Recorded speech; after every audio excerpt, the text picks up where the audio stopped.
मेरी तहरीक लब्बैक पाकिस्तान के एक अहम रहनुमा यानी मरकजी रहनुमा से गुफ्तगू हुई है और वो बिल्कुल सेहतमंद है। उसके साथ साथ मेरी तहरीक लब्बैक पाकिस्तान के कई अहम रहनुमाओं से गुफ्तगू हुई है और बड़ी अहम तहलका अंगेज इंकशाफात में आपको देने वाला हूं। साद रिजवी साहब की इस वक्त तबीयत काफी बेहतर है और इस वक्त साद रिजवी तहरीक लब्बैक पाकिस्तान के साथ यानी उनके पास मौजूद हैं। लेकिन इस वक्त जो है वो बहुत सारे लोग ये कह रहे हैं कि तहरीक लब्बैक पाकिस्तान यानी साद रिजवी के ठिकाने का मालूम हो चुका है और उन्हें किसी वक्त भी गिरफ्तार किया जा सकता है। ऐसी सूरत हाल मौजूद नहीं है। तहरीक लब्बैक पाकिस्तान ने इस वक्त अपना मुकम्मल इंतजाम किया हुआ है। जो एक अफवाहें गर्दिश कर रही हैं वो अफवाहों पर मैं आपको बता देता हूं कि तहरीक लब्बैक पाकिस्तान के सरबराह अनस जो रिजवी है साहब हैं, उनके मुतालिक जो खादिम हुसैन रिजवी साहब के छोटे बेटे हैं, साद रिजवी के छोटे भाई हैं, उनके हवाले से अभी तक उनका मालूम नहीं हो रहा है। दूसरी जो अहम बात यह कि अभी तक तहरीक लब्बैक पाकिस्तान से मैंने ये सरबराह से समझे कि बड़े अहम रहनुमा से गुफ्तगू की है। उन्होंने मुझे ये बताया है कि अभी तक हमें ये नहीं मालूम कि हमारे कितने लोगों की शहादत हुई है और इस हवाले से हम डेटा जमा करने की कोशिश कर रहे हैं। जबकि हुकूमती मौक़िफ़ ये सामने नजर आ रहा है,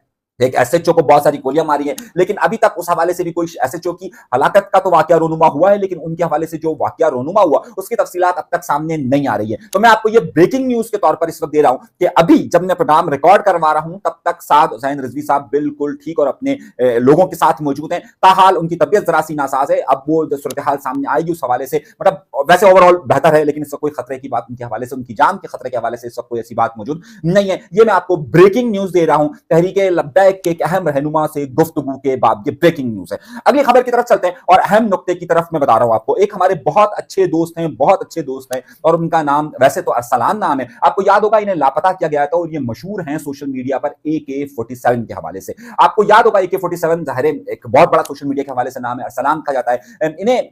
आपको बहुत अच्छी तरीके से इल्म होगा 2022-23 के अंदर इन्हें लापता कर दिया गया था। फिर इन्होंने घर में भूख हड़ताल का ऐलान किया था। इनका एक बहुत बड़ा लॉस हुआ है और बहुत बड़ा लॉस ये हुआ है कि उनके वालिद का इंतकाल हुआ है और उसके वालिद के इंतकाल पर जो MQM लंदन है उनकी तरफ से ताज़ियत का इजहार किया गया है, क्योंकि इनके वालिद किसी जमाने में स्टील मिल के अंदर जो वहां के इंचार्ज हुआ करते थे और जाहिर सी बात है कि उनका वो एक बड़ा गहरा ताल्लुक रहा है। तो ये बड़ा नुकसान हुआ है और हम भी ताज़ियत करते हैं उनसे, अरसलान साहब से। अरसलान हमारे बहुत अच्छे दोस्त हैं, AK-47 के नाम से मशहूर हैं वो। उनके वालिद का इंतकाल हुआ है तो जाहिर अल्लाह ताला उनको जन्नतुल फिरदौस में आला मकाम दे और साथ साथ उनके लवाहिकीन को सब्र जमील अता फरमाए। अगली गुफ्तगू और उसके बाद में और बहुत बड़ी और अहम खबर देने वाला हूं। बड़ा अहम मामला यह हुआ है कि तहरीक इंसाफ ने जो वजीर आला का इंतखाब किया, अभी अली अमीन गंडापुर का इस्तीफा कबूल नहीं हुआ था और ये बात बाद में कुछ अपोजिशन के लोग अदालत में गए और लेकिन पेशावर हाईकोर्ट ने यह फैसला सुना दिया है कि उनका हल्फ लिया जाए और इस बात को उन्होंने हतमी शक्ल दे दी है। अब मामला बड़ा अहम हुआ है और बहुत अहम मामला हुआ है बिलावल भुट्टो जरदारी साहब ने। और आपको इस अहम सूरत हाल में जब KPK के अंदर ये सारी सूरत हाल पैदा हो रही है,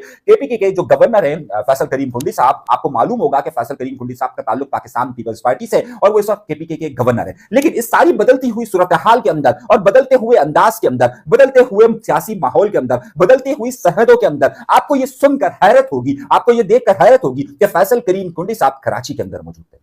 हैरत अंगेज बात। और जब ये मामला आज एक बड़ी अहम तकरीब कराची के आर्ट्स काउंसिल के अंदर रखी गई, मैं अब आपको जो देने वाला हूं, लेकिन सबर से आपको ये सुनना है, इसकी तफसीलात बहुत ज्यादा जरूरी है। जब ये प्रोग्राम आज एक आर्ट्स काउंसिल के अंदर प्रोग्राम रखा गया और बिलावल भुट्टो जरदारी को खुसूसी तौर पर इस तकरीब के अंदर खिताब करने के लिए बुलाया गया। 29 मिनट का उनका खिताब था और इस खिताब के दौरान जैसे ही बिलावल भुट्टो जरदारी वहां पर स्टेज पर पहुंचते हैं तो देखकर दंग रह जाते हैं कि सामने कौन बैठा हुआ है। सामने कायम अली शाह बैठे हुए हैं, एक बड़े ही अहम रहनुमा, लेकिन उनके साथ ही एक ऐसा चेहरा बैठा हुआ था कि जो बिलावल भुट्टो देखकर दंग रह गए और वहां बैठे हुए थे गवर्नर KPK फैसल करीम खुंडी। अब जाहिर सी बात है इस वक्त KPK के अंदर इतना सारा मसला चल रहा है, बिलावल भुट्टो जरदारी तकरीर कर रहे हैं और KPK का गवर्नर वहां पर मौजूद है, तो आप सोच सकते हैं कि क्या हुआ होगा यकीनी तौर पर। लेकिन बिलावल भुट्टो जरदारी ने किसी बात का इंतजार नहीं किया और ऐसा लगा कि वो शदीद उन्हें बुरा गुजरा है कि यहां पर इस वक्त KPK के गवर्नर क्या कर रहे हैं, जबकि KPK की वहां सूरत हाल खराब है। लेकिन वजह यह थी कि KPK के गवर्नर को यहां रहना आए इसलिए थे क्योंकि यहां जो किताब की तकरीब रहनुमाई थी वो पाकिस्तान पीपल्स पार्टी के अहम रहनुमा की थी और वो चाहते थे कि बिलावल भुट्टो के सामने नजर भी आए। मगर बिलावल भुट्टो जरदारी ने वहां पर शदीद नाराजगी का इजहार किया और बाकायदा, ऐसा नहीं कि बंद लफ्जों में कहा, उन्होंने बाकायदा उन्होंने ये कहा कि KPK के गवर्नर यहां क्या कर रहे हैं, जरा सुनिए और फिर आपको मैं बताता हूं कि उसके बाद क्या हुआ है। गवर्नर साहब, आपको मेरे ख्याल में पख्तूनख्वा पहुंचना चाहिए। यहां पे उन्होंने कहा कि आपको तो इस वक्त KPK के अंदर होना चाहिए था, यहां क्यों है? और उसके बाद उन्होंने बाकायदा तंज किया, आप क्यों समझे कि हमला किया उनके ऊपर कि भाई वजीर आला सिंध साहब इनको अपना जहाज दीजिए और जहाज देकर फौरन आप केपीके जाइए। मैं चीफ मिनिस्टर सिंध साहब से रिक्वेस्ट करता हूं कि आप अपना जहाज गवर्नर साहब को दे दें, ताकि ताकि गवर्नर साहब जो है वो पुख्तूनख्वा पहुंच के आइन और कानून के मुताबिक अपना जिम्मेदारी जरूर। आप तस्वर कीजिए कि क्या वजीर आला सिंध, जो सिंध की मलकियत जहाज है, जो सिंध के पास जहाज है, वो क्या इस काम के लिए इस्तेमाल होगा कि जनाब केपीके के गवर्नर को वहां से वहां ले जाया जाए, क्योंकि वो पाकिस्तान पीपल्स पार्टी का लीडर है। लेकिन इससे क्या बात वाजे होती है? इससे ये बात वाजे होती है, तीन बातें बड़ी अहम वाजे होती है। एक तो बिलावल भुट्टो जरदारी ने सबके सामने खरी खरी फैसल करीम कुंडी को सुना दी, यानी कि फैसल करीम कुंडी को समझे कि क्या कुछ कर दिया वो आपके सामने मौजूद है। लेकिन उसके साथ साथ ही उन्होंने ये बात भी कह दी कि जनाब वजीर आला सिंध जो है वो इनको जहाज दे दे, और तीसरी बात, सिंध के खर्चे पर जहाज आएगा, लेकिन पाकिस्तान पीपल्स पार्टी है जहां चाहे इसको इस्तेमाल कर ले। लेकिन एक और बड़ी खबर तो मैं आपको देना भूल गया, ओहो, आपको सुर्खियों में बताना भी भूल गया। आपने रफ्तार का नाम सुना होगा, वो रफ्तार के जिसने काफी स्टोरीज की थी, एक बड़ा ही मशहूर यूट्यूब का चैनल है। उस रफ्तार के मालिक पर एक नया मामला खड़ा हो गया है, और मामला ये खड़ा हो गया है कि आपको याद होगा कि पिछली बार भी इन्हें FIA ने गिरफ्तार किया था। इन्होंने एक अभी डॉक्यूमेंट्री की थी सिस्टम पर, और सिस्टम पर डॉक्यूमेंट्री में उन्होंने जो बलूचिस्तान के एक बड़े अहम वजीर समझे जाते हैं अली हसन ग्रोही, और वो अली हसन ग्रोही के जिनके हवाले से काफी शुकूक व शुबात पाए जाते हैं, जिन्हें आसिफ अली जरदारी साहब के काफी करीब देखा जाता है, और जिन पर ये इल्जामात मुबैना तौर पर आए दिन लगते रहते हैं कि कराची में जो जमीनों का सिस्टम है, उस सिस्टम में अली हसन ग्रोही का एक अहम किरदार है। ये मुबैना तौर पर कई बार कहा जाता है। जो मुख्तलिफ फहरिस्तें व्हाट्सएप ग्रुप्स में चलती रहती है, उसमें भी उनका जिक्र खैर आता रहता है। बाकायदा जो इन्होंने एक वीडियो बनाई, और एक जो सिस्टम ने रफ्तार ने एक वीडियो बनाई थी, उसमें इन्होंने इसका जिक्र तफसील के साथ किया था। अब मामला यह हुआ है, क्योंकि ये ज़ाहिर है इनका दफ्तर तो कराची शहर के अंदर मौजूद है, कराची में रफ्तार का दफ्तर मौजूद है, मगर अब मामला यह हुआ है, मैं आपको दे रहा हूं बड़ी ब्रेकिंग न्यूज, और ये न्यूज अभी तक कहीं पर भी नहीं आई होगी। हुआ यह कि अली हसन ग्रोही के एक बड़े ही अहम खास आदमी है, उन्होंने FIR दर्ज करवा दी है फरहान मलिक पर और उनकी पूरी टीम के ऊपर। और अब जो FIR दर्ज हुई है ये मैं आपके सामने रख रहा हूं, और इस FIR के अंदर उन्होंने जो बड़े अहम बातें कही है, उनमें उन्होंने पीका एक्ट लगाया है। ये वही पीका एक्ट है कि जो कि आजादी इजहार के खिलाफ बनाया गया था, और पीका एक्ट के खिलाफ मैं वो वाहिद आदमी हूं सिंध से जो अदालत में गया, और वो केस आज तक अदालत के अंदर पड़ा हुआ है और उसका कोई फैसला नहीं हो पा रहा। काश फरहान मलिक साहब वगैरह भी हमारा उस हवाले साथ देते, लेकिन खैर अभी नुकता ये नहीं है। नुकता ये है, मैं आपको जो बड़ी खबर देने वाला हूं, अब इस हवाले से तैयारी हो रही है, और तैयारी इस बात की हो रही है कि फरहान मलिक वालों के लिए यहां पर जो वहां पीका एक्ट के तहत दर्ज किया गया है कि यहां से फरहान मलिक वालों को गिरफ्तार किया जाए, और गिरफ्तार कर इसे ले जाया जाएगा बलूचिस्तान। इस हवाले से मुबैना इतलात ये आ रही हैं, मैं लफ्ज़ इस्तेमाल कर रहा हूं, मुबैना इतलात ये आ रही हैं। तो तवक्कुआत ये की जा रही है कि आइंदा चंद दिनों के लिए फरहान मलिक की टीम भी कहीं ना कहीं रुपोश आपको नजर आएगी, और क्योंकि उसकी वजह मैंने आपको बता दी है। अब ये मामला सिंध का नहीं है, बल्कि इसे बलूचिस्तान के अंदर मुकदमा दर्ज किया गया है, और अब बलूचिस्तान से अगर पुलिस आती है, और हब की पुलिस का जिक्र किया गया है, और हब की पुलिस आकर इनको लेकर वहां जाती है, फिर आपको पता है बलूचिस्तान के मामला जो पीका एक्ट है वो किस हद तक लंबे चौड़े चलते हैं और क्या सूरत हाल बनती है, ये मैं आपको बड़ी वाज़ेह तौर पर खबर दे रहा हूं और इसकी तफसीलात दे रहा हूं। अच्छा, इसी तरह की जो धमकी है वो हमारे एक और दोस्त हैं FIR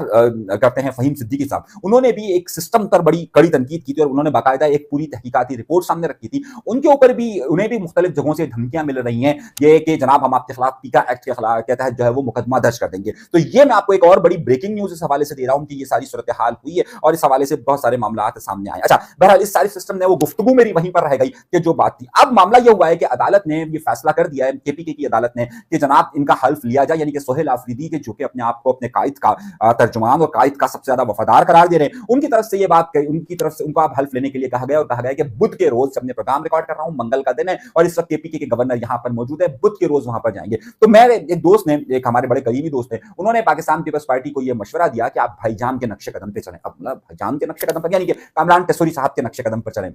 वजह यह है कि कामरान टेसोरी साहब के पाकिस्तान पीपल्स पार्टी और MQM के इख्तलाफात चाहे जितने भी हो, लेकिन जितने भी लोगों की हल्फ बर्दारी की तकरीब हुई, चाहे उसमें CM हो, चाहे उसमें मुख्तलिफ वज़रा हो, उसमें कभी भी ताखीर नहीं की गई। और कामरान टेसोरी साहब ने यहाँ पर सियासी इख्तलाफात अपनी जगह पर हो, लेकिन इन्होंने हमेशा इसका हल्फ लिया है। तो अब जो KPK गवर्नर का भी जो आज कराची में बाद में जब इतनी सारी सुनने के बाद, बिलावल भुट्टो जरदारी की तनकीद सुनने के बाद, जब उनसे कहा गया कि जनाब आप हल्फ बर्दारी के लिए जाएंगे, तो उन्होंने कहा मैं तो तैयार हूं, जो अदालत ने फैसला दिया है वो मैं करूंगा। तो अब वो खुसूसी जहाज में, यानी कि वजीर आला सिंध के जहाज में जाते हैं या फिर किसी और के जहाज में जाते हैं। अब देखना यह है कि वो जा रहे हैं और वहां पर ये मामला हो रहे हैं। दूसरी तरफ एक बड़ी तब्दीली रोनुमा होने वाली है। एक बहुत बड़े अखबार ने इस हवाले से ब्रेकिंग न्यूज़ दी है कि मैं आपको बता रहा हूँ कि आसिफ अली ज़रदारी इस वक़्त इस्लामाबाद के अंदर मौजूद है और इस्लामाबाद के अंदर वो एक अपनी पार्लिमानी पार्टी का एक इजलास वहाँ पर बुला रहे हैं। जिसकी बड़ी अहम खबर मैं आपको ये देने वाला हूँ कि जो कश्मीर के अंदर सारे मामलात हुए थे और आपको मालूम है कि कश्मीर के अंदर जिस तरीके से वहाँ के लोगों ने एहतजाज किया था और वहाँ के जो वज़ीर-ए-आज़म कह लीजिए उनको या कुछ भी कह लीजिए, वो आकर पाकिस्तान इस्लामाबाद में बैठ गए थे। अब मामलात मेरे सामने ये आ रहे हैं और बड़ी अहम खबर मेरे सामने ये आ रही है कि मुझे इत्तलात मिल रही हैं कि इस्लामाबाद में इस हवाले से मीटिंग्स का सिलसिला हो रहा है कि कश्मीर के अंदर हुकूमत का तख्ता उलट दिया जाए और अब वहां पर नए जो भी उनके हुकूमत के सरबराह उसका इंतखाब किया जाए। इस हवाले से पाकिस्तान पीपल्स पार्टी अपना एक लाहेअमल अगले चंद दिनों के अंदर देने वाली है और इस हवाले से वाज़ेह तौर पर बड़ी अहम पेशरफ्त या बड़ी अहम खबर के तौर पर यह बात सामने आने वाली है। ये मैं आपको इस हवाले से ब्रेकिंग न्यूज दे रहा हूं कि ये सारी सूरत हाल कहां पर आकर रुक रही है और इसके पसे पर्दा मुहरिकात क्या हो रहे हैं, ये आपको बहुत जल्द बहुत सारी चीजें समझ में आना शुरू हो जाएगी कि ये मामला कहां पर चल रहे हैं और उसकी वजूहात क्या हो रही है। अगली बड़ी खबर और बड़ी अहम चीज आपको देने वाला हूं कि जनाबे वाला बहुत अहम खबर यह है कि मैंने आपको एक इत्तला दी थी कि क्या एमक्यूएम के इख्तलाफात के मामला अब खत्म होने की तरफ है और मैंने आपसे कहा था कि उनके दरमियान राब्तों का सिलसिला बहाल हो चुका है। मैंने कल तफसीलन आपको बहुत सारी डिटेल्स इस हवाले से दे दी थी कि क्या मामला चल रहे हैं, किस तरीके से चल रहे हैं और क्या सूरत हाल चल रही है। अब मेरी इत्तलात यह है कि डॉक्टर फारूक सत्तार साहब के आने के बाद और कुछ अहम टेलीफोन कॉल्स के होने के बाद और कुछ सूरत हाल को संभालने के बाद अब यह मुतवक्के कहा जा रहा है कि ये जुमे और हफ्ते के दिन इस हवाले से काफी पेशरफ्त आपको सामने नजर आ जाएगी। और मैंने जिस तरीके से आपसे कहा था कि पीर के दिन तक साद रिजवी वाले मामले का फैसला हो जाएगा और वो पीर वाले दिन ही हो गया, पीर से पहले पहले वो मामला हो गया। अब उसके बाद अगले जो मामला हैं, जो मैं आपको पक्की खबर मैंने आपको साद रिजवी के हवाले से दी है, जो अगली खबर मैं आपको देने वाला हूं वो उससे भी ज्यादा अहम है और वो बड़ी खबर यह है कि इस वक्त हुकूमत ने जो लोग भी इनके जख्मी तो बहरहाल उनको मालूम है, लेकिन जिन लोगों के भी उस फायरिंग के नतीजे में जो लोग जहाबाक हुए हैं उनकी लाशों का मामला अब तक हल नहीं हो रहा। इस हवाले से भी एक नई पेशरफ्त सामने आने वाली है, वो मैं आपको अपने अगले वीलॉग के अंदर बताऊंगा कि मेरी जो तहरीक लब्बैक पाकिस्तान के एक रहनुमा से गुफ्तगू हुई है, उन्होंने मुझे इस हवाले से एक नई अपडेट